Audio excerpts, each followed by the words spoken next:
Welcome along to today's show. Have abortion rights gone too far? That's the question today. 1 in 3 women will have an abortion in their lifetime.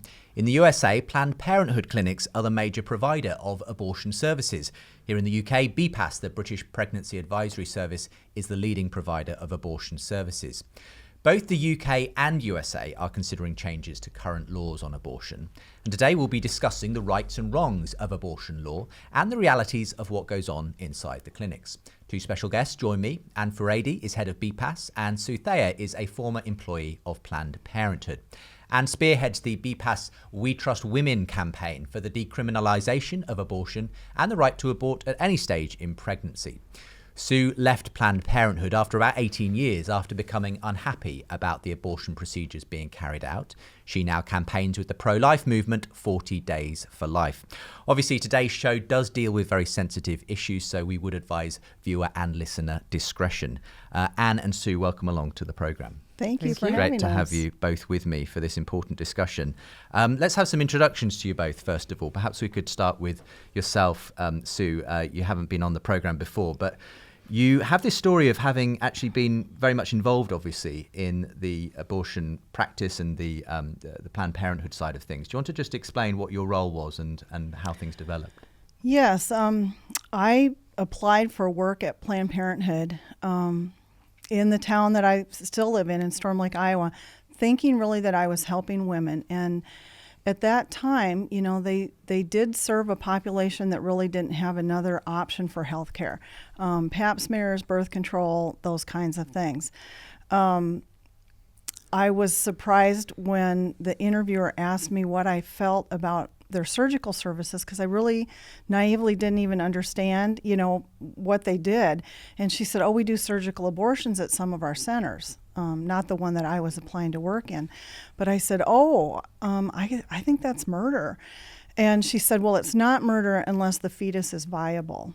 That was her position on it. And I said, but isn't there like a heartbeat by, 2 or 3 months? I had no idea. This was, many years ago. And I was surprised to be hired, because really a litmus test for Planned Parenthood is, are you pro-choice? Do you support abortion? But I got the job, was quickly promoted to manager, and within a short time spent time in the surgical abortion unit, watching and observing and being trained. Over my years there, I spent many days helping or rotating in and out of the surgical unit, so had quite a bit of exposure to that. Saw the process, the procedure, the little bowl with the baby that, piece it back together to see if you got all the tissue. So watching that the first day, I remember thinking, this is horrible. I really need to work in the family planning part of this and try to prevent abortion.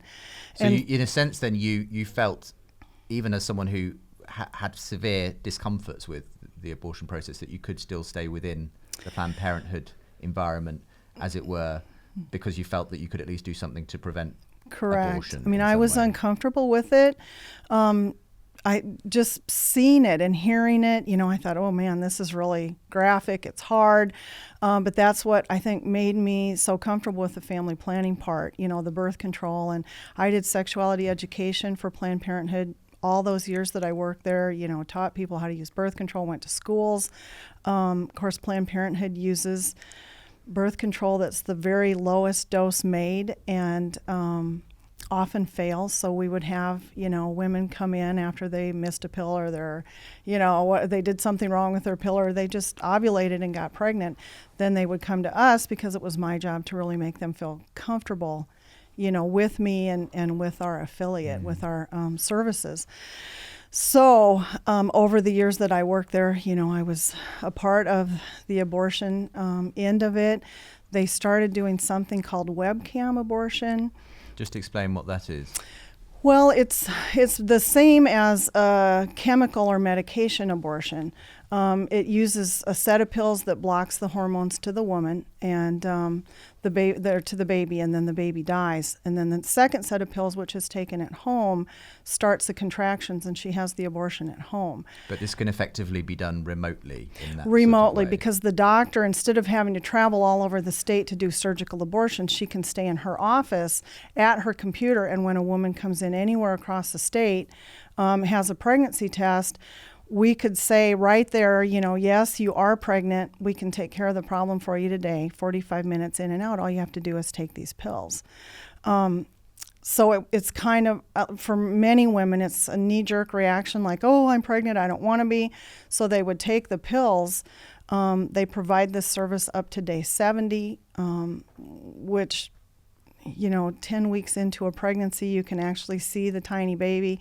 We had women come back in with the fetus in a Ziploc bag saying you called it a clump of cells or products of conception, those kinds of things. So when they started doing that in Iowa and rolling it out across the centers, I was pretty vocal about, this is a bad idea, and I'm not going to do this. And at Planned Parenthood, if you disagree with them, you're kind of thrown under the bus. And so I was not surprised that I actually did get fired. But in a way, it was kind of a relief, because Planned Parenthood at one time was at least more oriented to patient care and providing, quality health care. We had our mission statement on the wall. But as the years went on, while I was there, we really had goals or quotas for a number of abortions that we either performed in our center or that we referred. And I remember the first time they said, you have a monthly goal for how many referrals you have. I was like, we're going to count that? Did you feel there was a financial pressure It was a behind that? financial thing, and I understand, it's a nonprofit, but it is a business, and their bottom line is really based largely on, their abortion numbers. And so I understand why they did it, but I remember squirming, really, in the meeting where they said that, because I thought, we're going to have goals, and then, of course, if we didn't hit our goal, we would have to have a quality action plan, for how we were going to hit our goal the next month. Was somebody gone, or why didn't we hit goal? So I was uncomfortable with that, and that's kind of what led to me being more vocal. And eventually, obviously, swapping sides in the sense and being Indeed. someone on the other side of the fence. Indeed, Anne. Obviously, Planned Parenthood, a different organisation to BPAS. I don't know if there are similarities at all in the kinds of activities and work that both organisations carry out. Obviously, BPAS is the major provider of abortion services in the UK. I think there are a lot of similarities. In fact, I quite often describe BPAS to international audiences and to people in the US as we're a little bit like the Planned Parenthood Federation in Britain. And what I mean by that, and I'm not in a position to comment directly on Sue's experience of working for them, but what I mean by that is that we're an organisation that's committed to providing the services that women need to be able to exercise their choice, to make a decision about their family planning, their reproductive future. And that means providing them with contraception to enable them to prevent pregnancy, but also enabling them to terminate a pregnancy within the law when they feel it's the right thing for them to do. We don't have quotas. I mean, I would see the way that we work as being very genuinely focused on the woman's needs. So we counsel women. Any woman before an abortion in this country has in fact, we need to discuss with her why she's having the abortion to make sure that she conforms with our law here. But so we see probably about 15%, between 12 and 15% of women come to us. After talking to us, they decide that they're not going to terminate the pregnancy. And we refer them very happily into antenatal care because that's her decision. And I think that for some women, it's only when they're in the position to know that they can make that decision, that they can think about whether or not they really want to. And do you feel that that's a genuinely open process? That conversation is not in any way directing women towards one alternative or the other? I think it has to be a completely open process. I'm not concerned if we have a unit where more women are deciding to not terminate the pregnancy, because what we want is for the woman to do the right thing for her. And I think one of the problems that we experience, and I'm looking at Sue almost like as a kind of fellow former provider, is that women do sometimes have a panic reaction one way or another when they find out that they're pregnant and they're not expecting it. And what they need is the time and the space to be able to weigh up all of the options, because the pregnancy is only one small part of a woman's life. It fits into all of the rest of her life. And she needs to be able to make that decision for herself about what's best for her family, whether she can cope with it, whether she can't. And it's one of the reasons why I find it very difficult that people who want to reduce the time limit, because often we feel that women need the time that the law in Britain allows, which is up to 24 weeks. Which is up to 24 weeks, and they need that time to come to their decision, and they'll often come back for more appointments. I mean, obviously, the vast majority of women do opt to have a termination in the end. And you, as an organisation, are also campaigning for that option to be open right up to the end of a normal pregnancy in that sense. A lot of people, I think, are concerned about the idea of aborting, particularly once there's a certain level of development and so on.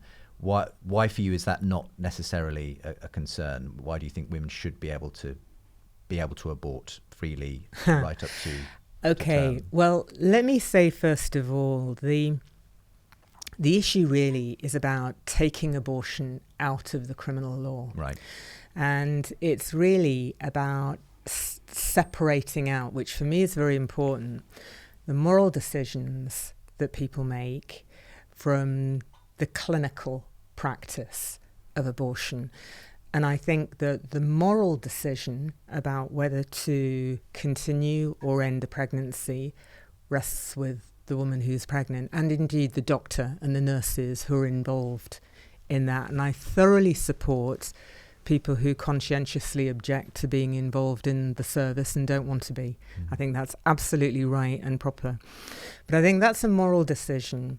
And then I think there's an issue of what's safe and what can clinically be demonstrated to be the right way about going about procedures. And I think that needs to be highly regulated in the way that it is in this country by the Care Quality Commission, but it should really be in line with other medical practice. You don't need a special law. Now, when it comes to the time limit, it's a very weird thing in Britain that, as you quite correctly say, the abortion time limit is 24 weeks. The Department of Health have just clarified for doctors that they regard that as being 23 weeks plus 6 days. It's defined to the minute. So what that means is that you have a situation which in my mind is quite bizarre, where at 5 minutes to midnight something is perfectly legal, but then at 5 minutes past midnight it's a criminal offence where both the woman and the doctor can be sent to prison. Now, to my mind, that is utterly bizarre. It's bizarre on two counts. One is that even if you oppose abortion, you can't say that something's right on one side of the midnight hour and wrong on another. And if you're a doctor and in this country, say abortion is very tightly regulated, you're in a situation where you can know that abortion is in a woman's best interests, but if for some reason she's thwarted from receiving an abortion on that time limit, perhaps because she's ill and it would not be safe to treat her, or maybe there's a big snowfall or the trains don't work, you're in a position where you cannot extend her treatment time by a day. And again, that seems to me to be utterly bizarre. It seems a bit arbitrary. It's arbitrary and wrong. Obviously, though, I suppose it's still, for a lot of people, there's still a visceral idea of, but, you know, could you leave it right to the last moment? I mean, would that? I mean, I'm sure that is extremely rare anyway. Yeah. But nonetheless, theoretically, that's possible if what you're suggesting were to be turned into. Yeah, but then you see, what you really have to ask yourself is what you think goes on in the minds of women, and also actually what goes on in the minds of doctors, because, you know, there's a kind of weird apocryphal hypothetical situation of the woman who's requesting an abortion as she's going into labour. Really, it honestly doesn't happen. And in Scotland, weirdly, there wasn't a time limit on abortion at all until 1990. And there were no greater proportion of later abortions in Scotland than there were in England, because women don't request them. Doctors wouldn't do them even if they did. And the reason why women don't request them is because we do know that as a pregnancy progresses, women feel it differently. They experience the fetal movement. They identify more with the pregnancy than they do very early on. So I think to be imagining that if a time limit were removed or softened, made a guideline rather than a specific law, I don't think that we would see a change in the number of requests. Well, so I'd be interested in your perspective on this. Obviously, the situation isn't the same necessarily in the States and the UK, but there are moves, and you know, just recently in New York there was a change in legislation there allowing for abortion. I think in the case of where it would have an effect on the mother's life or health, or in the case of disability, that would allow abortion up to full term, as it were, which is less than to some extent what Anne is proposing there. But what's your general feeling on that, and to what extent do you feel it should just be left in a woman knows, you know, let's trust women, say BPAS, and I'm sure Planned Parenthood as well? Well, the New York law, I thought, was really a new low in the abortion industry. To think that they would make that possible is just unconscionable to me. And I know those cases are rare where a woman would be 39 weeks or 39 weeks and 6 days and decide to have an abortion, but to think that we have a law that would even allow that. But let me be clear. I mean, late-term abortion is horrible. Early-term abortion is bad. I mean, I really advocate from the moment the egg and sperm meet. You know, science shows us that there's a little spark that happens when they meet. It's unique DNA. It's not like the mother's. It's not like the father's.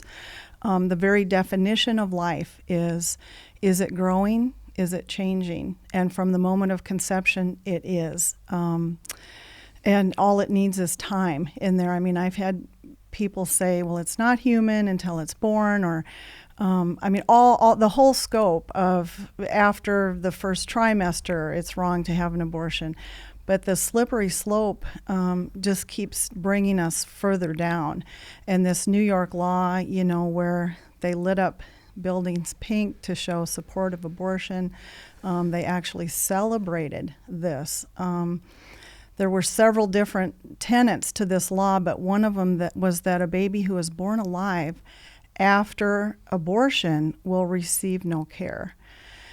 And I have met people that have survived their birth mother's late-term abortion. Melissa Oden is one of them. She actually grew up in Storm Lake, where I live. I know her well. And were it not for one nurse that decided she was struggling to breathe and having troubles, her mom tried to abort her, but she survived it. It was a saline abortion. It should have burnt her skin. She should be disfigured. She's not.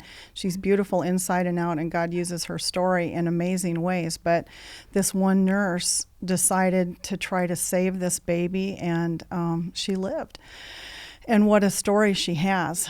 Well, there is so much about what you say that I would agree with on a whole number of ways. I too believe that from the time an egg is fertilized, that a human life is there. And, I think we all, well, not all of us obviously, but I think we could both say that we have a presumption in favor of life. And that unique life is wonderful and is marvelous, whether you think it's God-given or not. Mm-hmm. But the point is, for me, is it's really about who makes a decision about how that life is valued, not in the abstract, but in relation to other things. So when women make decisions about abortion, and I'm sure you will have had this when you were counselling women, it's not usually that they rock up to the clinic and say, I want to end this pregnancy because I think this pregnancy is worth nothing and I don't care. What they will say, and this is what really struck me about women presenting later in pregnancy, is that they will say, in different circumstances, I might have this child. And so some people will then say, well, that's the point. We need to create the circumstances where women can have these children. But very often the gap between where they are and the circumstances is really profound. So it may be a young girl saying, I would have this child, often I'll talk about it as a child, if I wasn't 16. Right. I would have this child if my partner really wanted the baby as well. I would have this child if I wasn't already stretched to the absolute limit looking after the two other children, young children that I've got. So it's always very contextual. And I think that that's what we miss, that the discussion becomes very politicized. And I think we have to realize that even when we talk about the right to abortion, and you opened in your introduction talking about abortion rights and so on, and I think it can be misleading because we can talk about ourselves as an abortion rights movement. And what I would mean by that is that I think a woman should have the right to make that decision for herself because she's the person who's most affected by it. But no woman ever exercises, the right to abortion or an abortion choice. Like, say, we exercise a right to vote. They do it because they don't think they have any other It's answer. obviously something that ultimately is something that every situation is different and people don't come to these decisions lightly generally. But what's your response to that, Sue?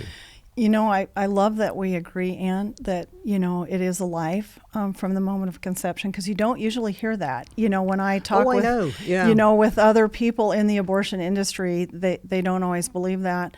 But I guess, I had a hardness of heart to be able to do it and be a part of it and witness it and see that. And so, that makes me very sad that I was even a part of it. But I also agree with, the myriad of decisions, myriad of reasons why women choose abortion. But I found in my many years of saying it's positive, and watching them fall apart, that it was most often, well, I just can't be pregnant. I'm pro-life. I can't believe I'm even thinking about an abortion, but I just can't do it because, and then, my dad will kill me. My parents will kick me out. My boyfriend will leave me.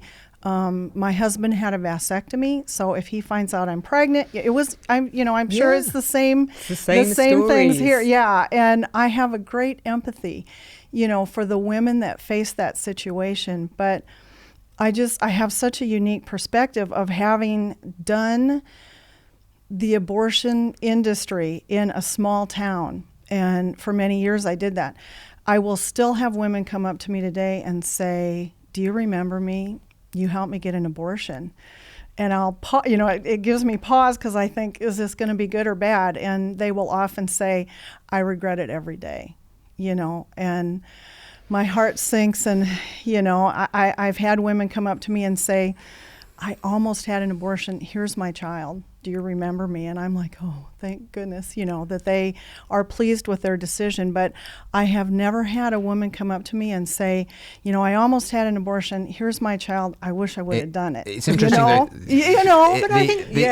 mean, it's interesting though that the examples you gave there of why women sometimes say, I need an abortion because my parents will kick me out, my boyfriend will leave me. To some extent, it sounds like it's not always that it's the woman's free choice. It's actually pressure from other people that is drawing, and that's the danger, I suppose. I'm sure you have to be very cognizant of that, don't you? I really, really strongly agree with you, and I think that it's interesting because with the younger women, as the point that you make, my parents will kill me, and actually the conversation that you have with them is, they won't. Let's talk about how you might be able to tell your parents about this. And that's the discussion that you will be having with that young girl. Because people do think the worst. But ultimately, a decision is going to be made. And the issue for me is always who makes that decision.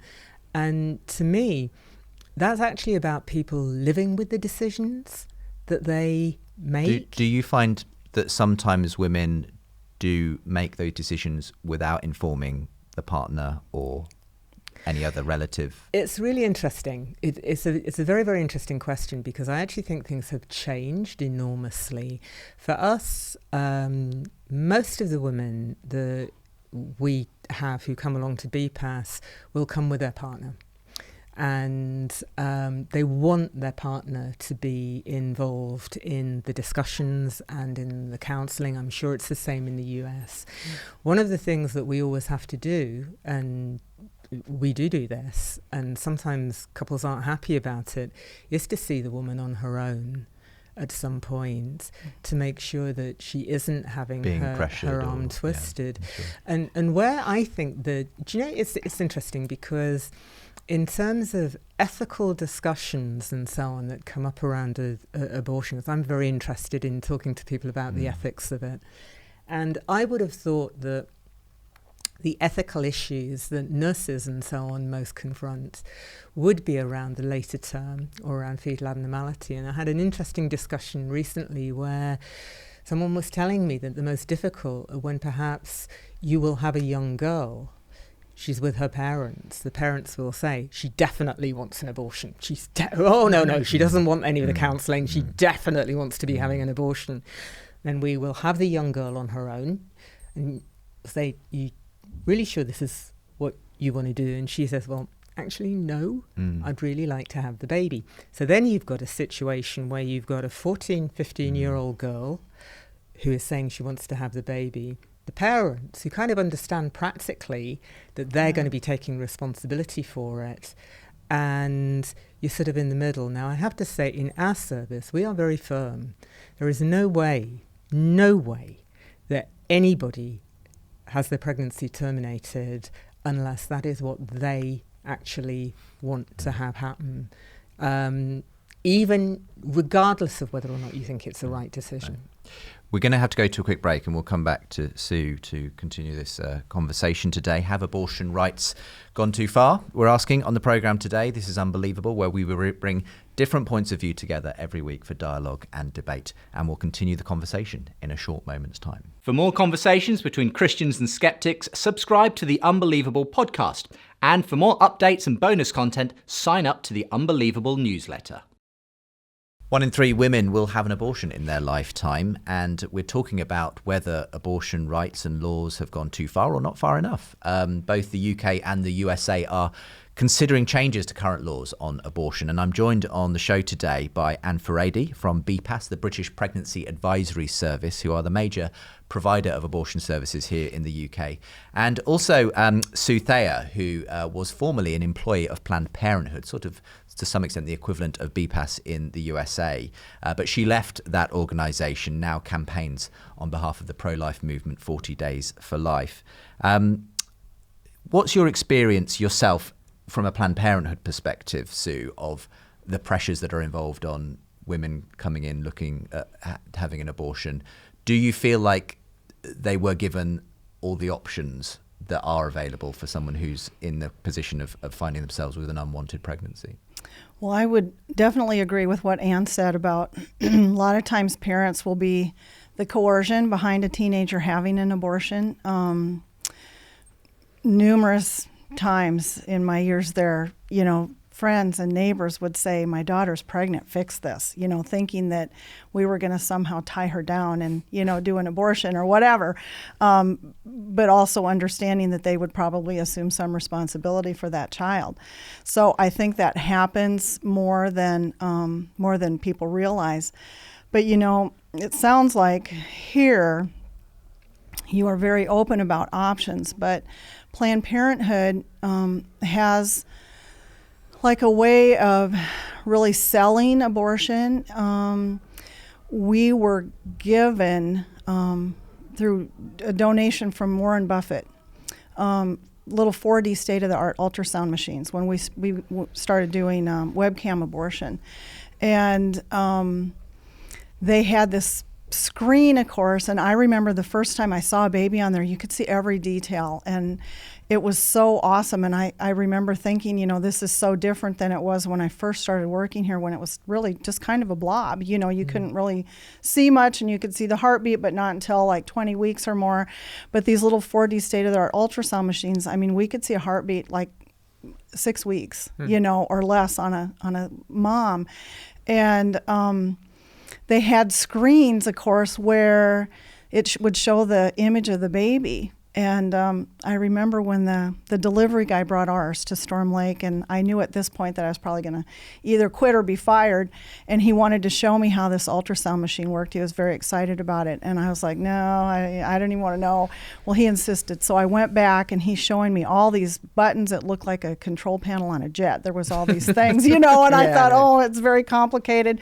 But he gets to the button that says print.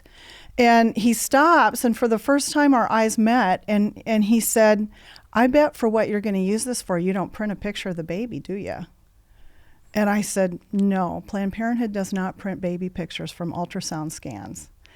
And he left, Does it show women who are looking to possibly have an abortion any kind of ultrasound images, perhaps as they're being scanned or anything like that? No, the screen is actually turned away, because Planned Parenthood knows that abortion-minded women, if they are shown, like, here's the little tiny spine and here's the little brain and you can see the heartbeat on there, once they see that, they kind of identify it, I think that's the word you used, a bond there, and they're much less likely to choose abortion once they see that. Do you think women should be able to see those images if they're in that situation of having to make obviously a very significant decision? I think it should be required, really, before they make the decision to kill their baby, to terminate the baby's life, that they see that it is human, it's inside them, it's attached to them, but it is separate. It's a separate life. And something like 90% of women that see the ultrasound choose life. Oh, come on. Where does BPAS come down on the ultrasound issue? It's really interesting because we ultrasound all of our pregnancies. In fact, actually, we also always print a copy of the picture. It goes in with the case notes because we ultrasound to date the pregnancy, and it's there in the notes as evidence that the procedure was done at the time that is that something a woman would have access to as well? Do you send a picture with mom? Because the thing is that, and normally the woman doesn't want to see the picture, But she can see the picture. She can have a copy of the picture if that's what she wants. And you see, I don't know, you see, I honestly don't think that women come to us in ignorance of what the fetus is. I understand there's a lot of discussion about, these new scans show us so much. But I honestly think that women come to us knowing that they are going to have a baby if they don't have an abortion. That is what is growing inside them. You know, it's like... But is there that issue, though, that sometimes women may think of it as, it's just a clump of cells, even if actually if they were shown an image, they might realise, that's not just a clump of cells? I actually don't think so. And the reason why I don't think so is because half of the women that come to us for abortions are already mothers. Right, they already have children. They've been through that process. So they have absolutely been through that. Now, what we will have, and I think this is true, is we will have women who will say, I will only have the abortion if I can have it done before ... Right. And there might be a date on it because they don't feel that they could terminate the pregnancy afterwards, but they certainly know what's going on. I'm really interested that Sue has a very different... personal experience to working in the service that I do, because I'm not a doctor, I'm not a nurse, but I did absolutely make it my business to go into theatre and be with doctors when they were doing the later abortions. Right. We don't do abortions in the third trimester, but up to 24 weeks, because I felt that if I was going to be talking about them and dealing with policy, involved. I really had to have stood by their shoulder and knew what was going on. And my experience was a very different one. It is horrible. There is no doubt about it. As you say, you look at the remains following a late-term abortion, and it is grim. But it's completely put into a different light by the conversations that you've had about why the women who've requested that abortion are going through that procedure. And I found it very difficult to separate, and that's why I become incredibly agitated with, say, 40 Days for Life, using these images of late gestation abortions on pictures and so on. I don't know where they come from, but the idea that the picture of a dismembered fetus would be used as kind of propaganda material to agitate against abortion, I personally find quite offensive, because I know that our doctors who are actually carrying out those procedures would not do that. And because they actually have a huge amount of respect for the procedure that they're involved in and the process, and indeed why, because that's not something that a woman has requested lightly. What's your view on both the idea of using those kinds of images to campaign, but also the fact that in Ann's view, it's knowing the story of why that woman is having that procedure that casts it in a very different light? Well, first of all, it's important to note that 40 Days for Life doesn't use graphic images. We're just a peaceful, prayerful presence in front of an abortion facility. I think one of my favorite signs that I've ever seen somebody holding is look at the ultrasound. And that's kind of going back to what we were talking about before, but the Doppler is turned down, there's no sound of the heartbeat, and the screen is turned away. And I advocate turning the screen and saying, here's your baby, all the parts are there, whatever it is. But so that women are given the full picture, essentially. They're given the full picture, and the abortion industry calls themselves pro-choice, but if they were really pro-choice, I think they would advocate equally for life and for adoption as they do for abortion, and I think it would be far more open than what it is. I mean, when it comes to, obviously, I mean, and absolutely to give her a due, has said it is grim. There's no denying it. You can't get away from the fact this is a pretty horrible procedure to have to go through. No one's going to choose that. Right. Unless obviously they've come to that decision in whatever way. But I suppose from Ann's perspective, she's saying, but we have to bear in mind the circumstances that brought a woman to make that kind of a decision. Well, and I guess I didn't finish really talking about the pictures. I remember going to the Holocaust Museum in Washington, D.C. with my children who were probably middle school age, and they had truth banners or something with the pictures of, late-term abortions. Well, and they weren't even that late, but they were bloody and graphic, and they were big. And I was scared to even take my kids past them. I worked at Planned Parenthood. And I thought, why do people do that?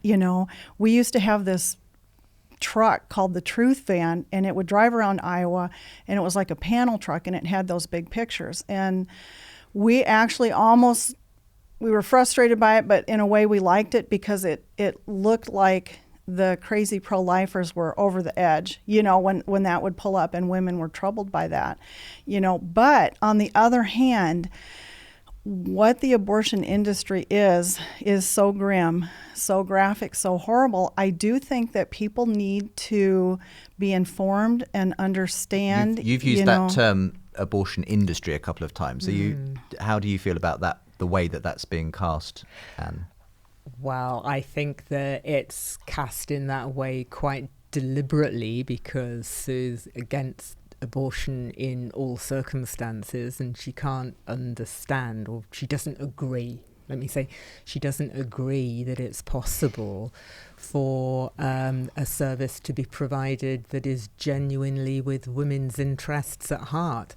And I think that she's absolutely wrong, but I don't think that there's any point in getting into semantics of quibbling about it. We're not, in terms of an industry, we are an organisation that sees itself as being completely committed to serving the interests of women. And I think that it is just, there is a thing that is kind of hard, because in some ways the point that I feel about it is that essentially there are things that we can agree on. For example, we can agree on the beginnings of life. The fundamental thing that we disagree on is when that life really begins to matter morally, and who should make the moral decision about it. Now, if you're me and you think that that's a moral question for the woman and for her doctors, then what you do is you try and make sure that she's in a position where she can be as informed as she wants and needs to be to make that decision. If, on the other hand, you think that abortion is fundamentally wrong in all circumstances, then everything that you can do to put a woman off having the abortion is fair game. And that involves showing her repellent pictures, it involves playing her fetal heartbeat, it involves stopping her on the way into the clinic.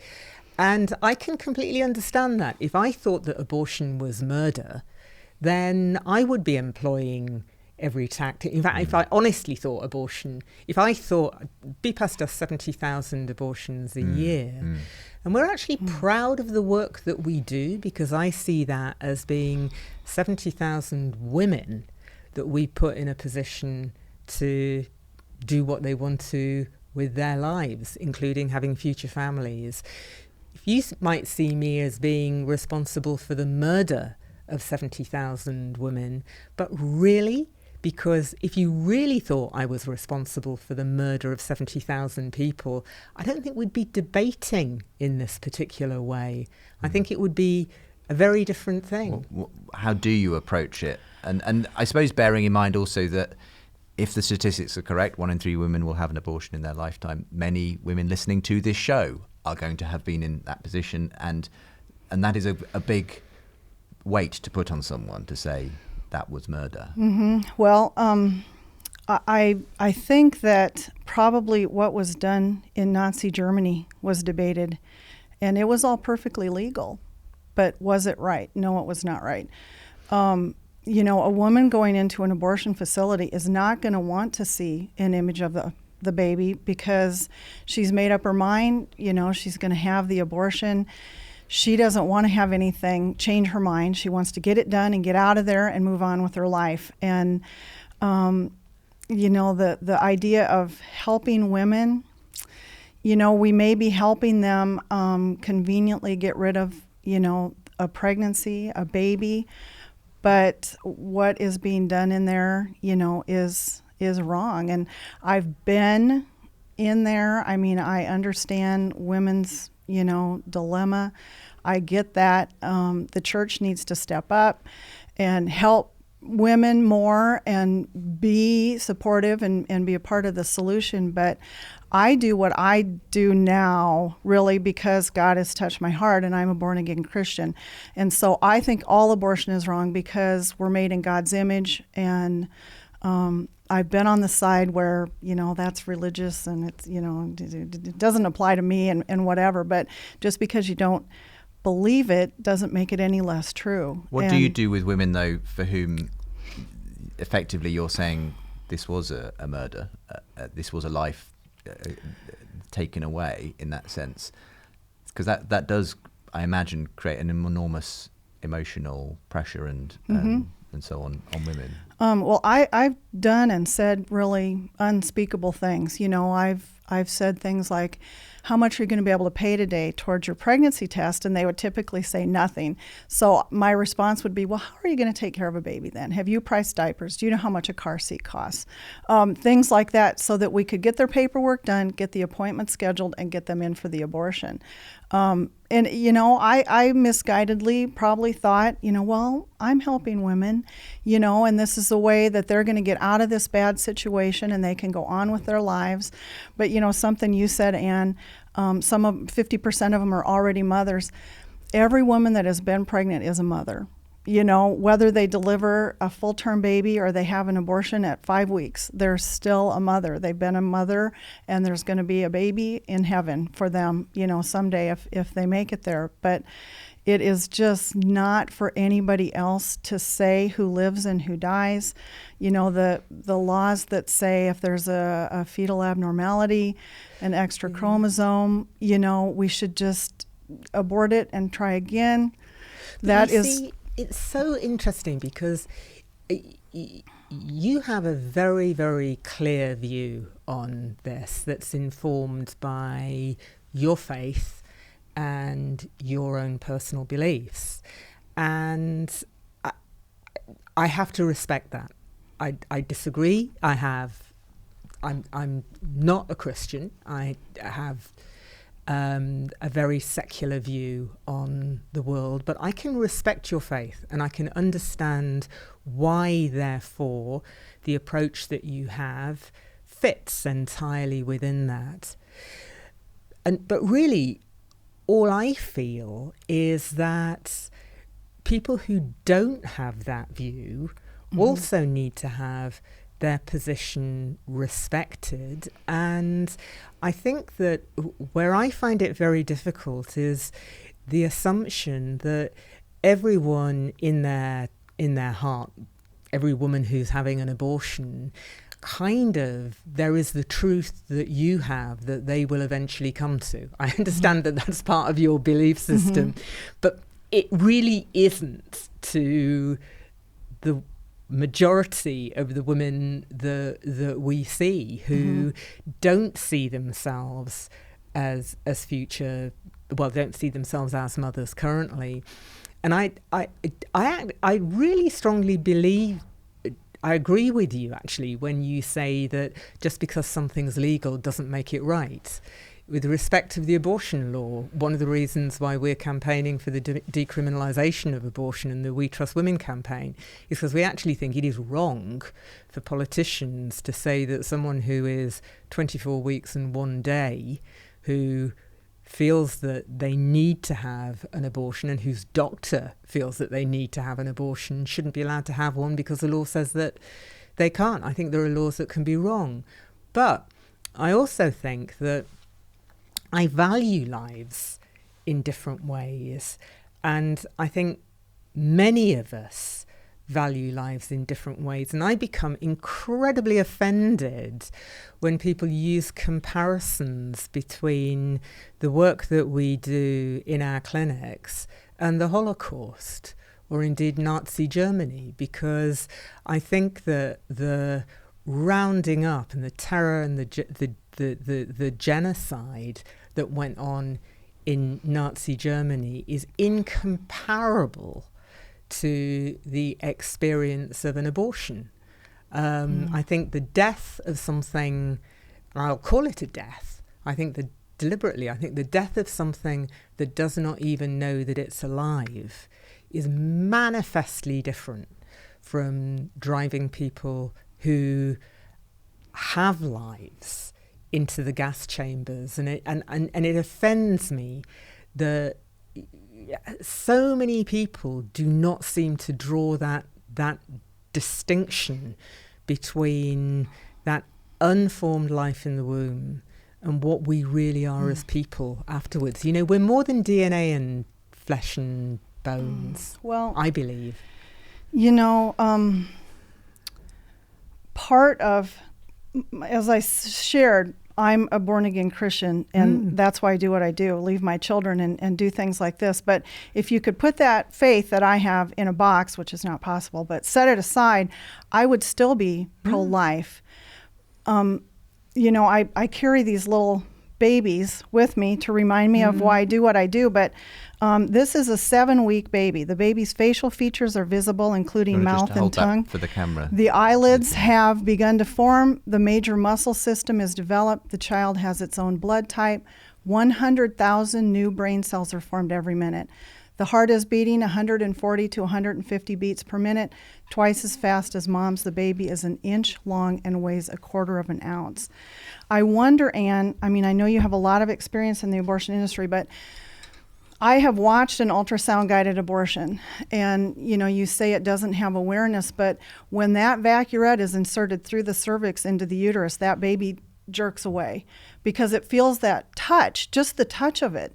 So faith aside, I can't help but imagine from a scientific point, what must that be like when that first leg gets sucked off? And then the second leg, and then probably it dies, you know, when the arm goes. I mean, as human beings, surely we are called to have some measure of compassion. Just, I agree. You know, we should, but, you know, in your wildest imaginings, whatever that is like for a fetus at 7 weeks or 12 weeks or whatever, I think we can agree that it is nothing like the experience of being herded into a gas chamber. It's nothing like the experience of you being killed or your child being killed. It's a different thing. You know, you can't, you know, I don't actually believe that you need to carry plastic fetuses in a box around to know what the importance of early life is, because I think that we can, all of us, appreciate it. And we don't have to get into horror stories because we know what happens in an abortion. But the point is that you are all the time reckoning up, yes, something which is, we can all maybe wish didn't have to happen, but you're weighing that against the alternative. And the alternative is that a woman is going to be compelled against her will, and that's the crucial thing, to go through the full months of pregnancy, deliver a child that she thinks it's wrong for her to have. And I know Christians, I know Catholics who accept that abortion should be a matter for a woman's own conscience. And really that's all I'm asking for, is that people be respected and their views tolerated, that when something is a matter of your body and your life and your future, that you can make that decision for yourself. A quick response, Sue, and we'll go to our final break. When you say that about it should be up to a woman and her conscience. I mean, what if I have hungry kids at home and I don't have a job and I'm hungry? So I think it's fine for me to run down to the corner store with my 45 and rob the store. I think it's okay for me, and I have to do it because it's the right thing. I mean, it's against the law. That is against the law, but it's wrong. It's wrong against somebody else. No matter how we slice it, abortion is wrong. I love that we can agree that life does begin at conception, but I can't help but think, if you believe it's a life, then do you not believe it's murder? No, because I don't believe it's a life that has the same value of the life that knows that it's alive. Does that value accrue to any degree over the course of the pregnancy, or would you say right up to birth? I think it does. I think that value does so accrue. It is more significant if that life is lost closer to birth. And I think it does to women, which is why I make the point that there are women who will see, you and I may disagree, but there are women who will see a termination at 6 weeks as being nothing, of no value at all. But they will generally, by the time they get on to feeling fetal movement, becoming visibly pregnant, they're pretty clear that there's something going on there. We're going to take a quick break, and I want to come straight back to this subject because I think there's a little bit more to draw out in it. But we're talking about abortion, very serious subject today. And again, I will say for those who are sensitive to this issue, listener and viewer discretion is obviously advised today. My guests on Unbelievable are Ann Furedi from BPAS and Sue Thayer, former employee of Planned Parenthood. If you listen to Unbelievable with Justin Briley on Premier Christian Radio and enjoy the conversations between Christians and skeptics, then this is the perfect app for you.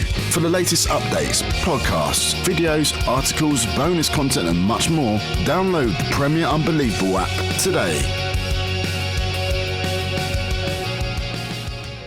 Wanted to come back to you, Anne.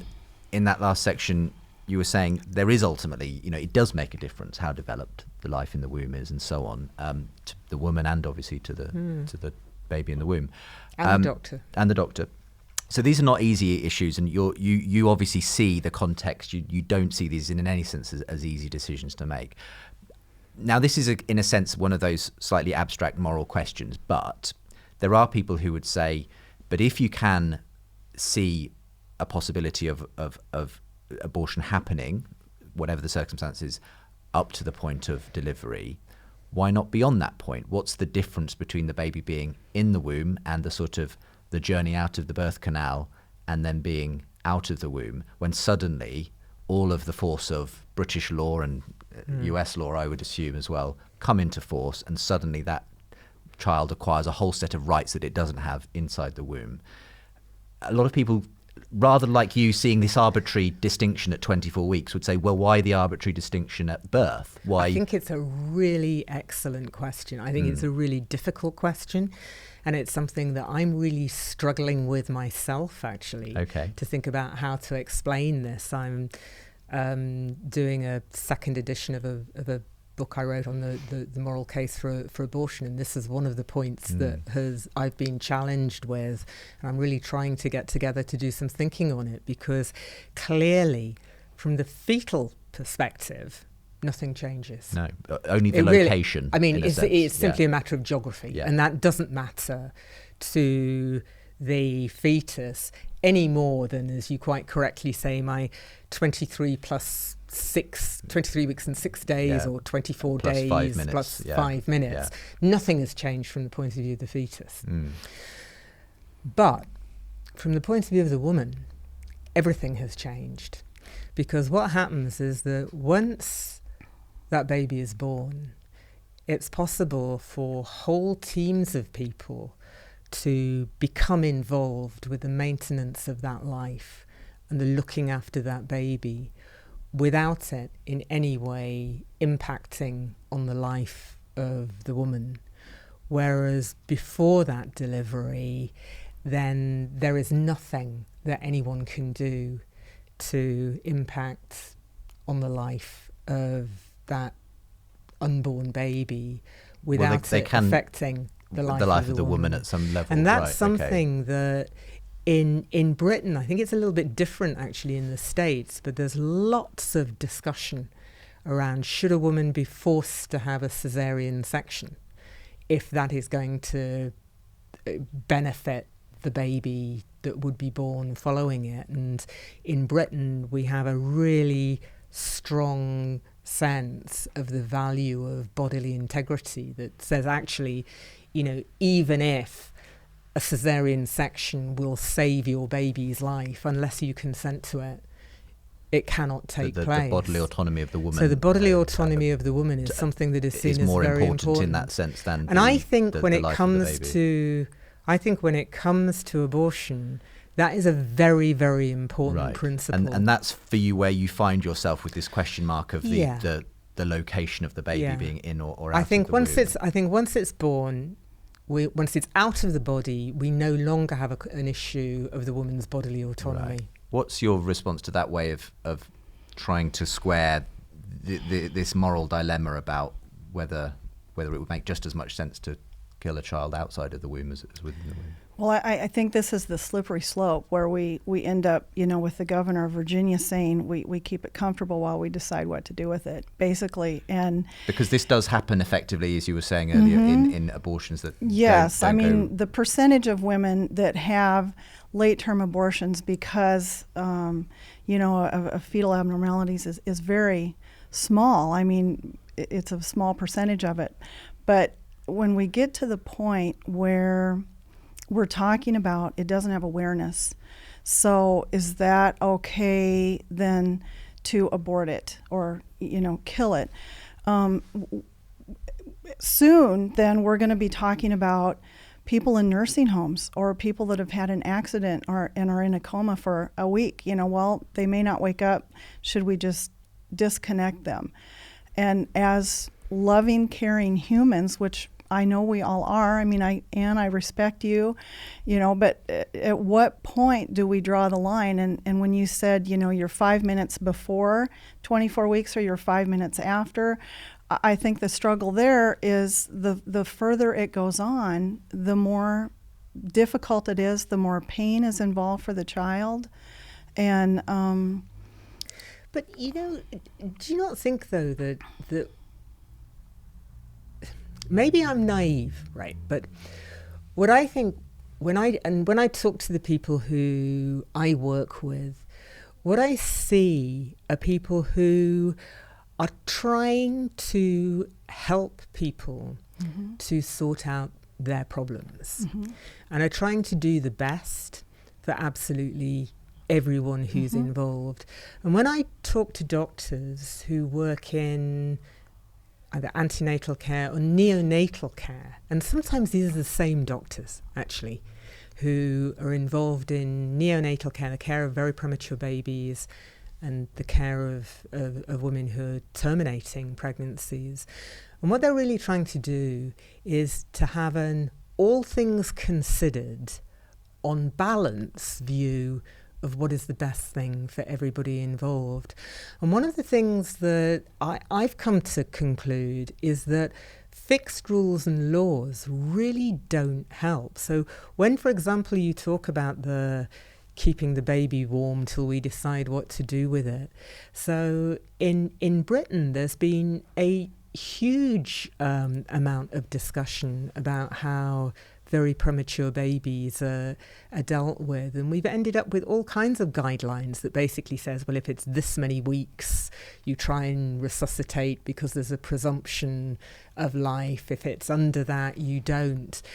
And to my mind, it simply doesn't help, because what you really need in those circumstances is not for a doctor to be saying, oh, it's under 24 weeks, so therefore I won't even try.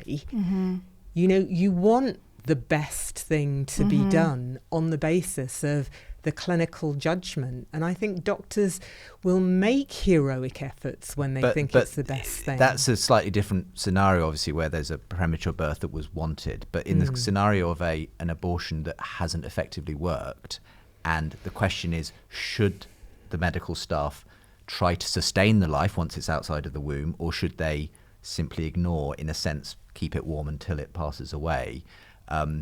It does make a difference. You know, we've heard from Sue that she knows someone for whom the actions of a nurse meant she's alive today and here. So I think the question is, so shall I give you an example? Is it important? What is, that's the moral question, isn't it? Should having failed that was trying to be done, should we still allow the outcome that was desired to occur, which is to let the child die? So I think that what happens, and in this country, we're very, very clear. We're very clear in our service that the point of an abortion is to terminate the pregnancy, to end the pregnancy without there being a live birth. So a live birth is not a good result. Mm-hmm. It really isn't for anybody who's concerned. And typically that situation would be prevented because you would you would stop the fetal heart before the procedure is carried out. So it's not going to happen. Should it happen, actually what we're legally obliged to do, and you might also say what morally the right thing to do, is to treat, say, I don't know, for some reason the gestation has been wildly misassessed, then of course what you would be doing is treating that baby in a way that is humane, and if it is sufficiently advanced and could be resuscitated and could have a life, that is of course what you would do. Even if you had only moments before been trying to kill the baby? Well, I'm thinking, we're talking hypotheticals here, so I'm putting myself in a hypothetical situation of, say for example, I don't know, something had gone terribly wrong with the scanning process and terribly wrong with the diagnostics, and a woman was having a medical abortion, the fetal heart hadn't been stopped, and she delivered a fetus that turned out to be 32 weeks pregnant. And actually you didn't think it was. Of course you're going to do everything that you can to keep that baby alive. The nurses, the staff are not monsters. Right. You know, of course you would be trying to do that because you would be in a different situation. Is that what happens in practice in these admittedly rare, but they do happen occasionally, live birth situations from abortions? I honestly don't know. I never was part of an abortion where the baby was born alive, but you know, if the doctor misses with the needle, he's aiming for the heart with the digoxin to stop the heart. If he misses, that baby's going to be born alive, you know, and those are discussions that are beyond difficult. I just never, I mean, I know the mother is birthing the baby, but but you see, this is what we're talking about, a real difference. And this is the problem, right, is that it comes to a question of whether or not you think that it's right that, let's call her the mother. The mother is allowed to have an abortion at 16, 18 weeks. You're right. If feticide is not successful, if that injection does not stop the fetal heart in some of those cases, 16, 17 or 18 weeks, you may very well get movement in the fetus if it's been delivered medically.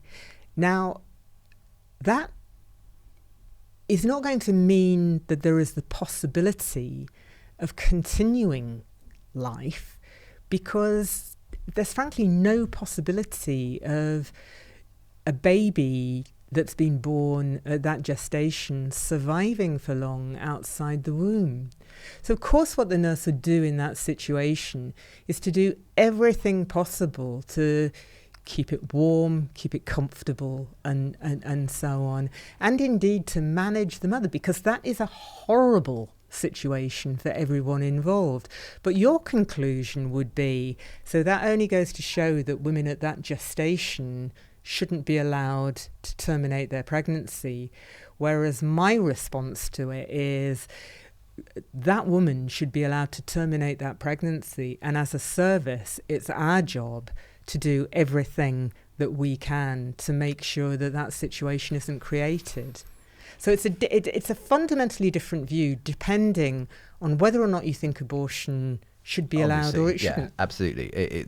You start from very different points of view to begin with, obviously, on these questions. But I have shared your point of view. I mean, I think that's what brings me the perspective I have, is I've been where you are, and I've seen it. I've stood there and watched it day and day and day, in and out, and did it and felt like I was helping women, to get out of a bad situation. And in the end, I wasn't.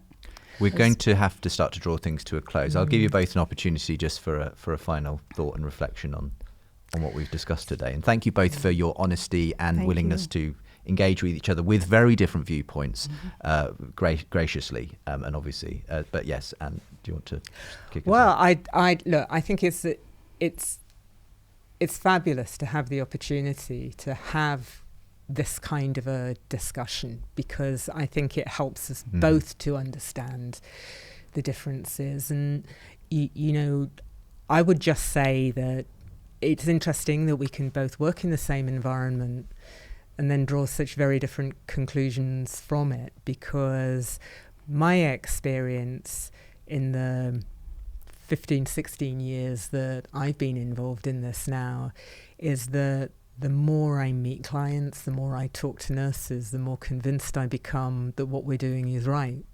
So basically, I think what it teaches us is that it's possible to draw very, very different conclusions in this. Final thoughts from you as well.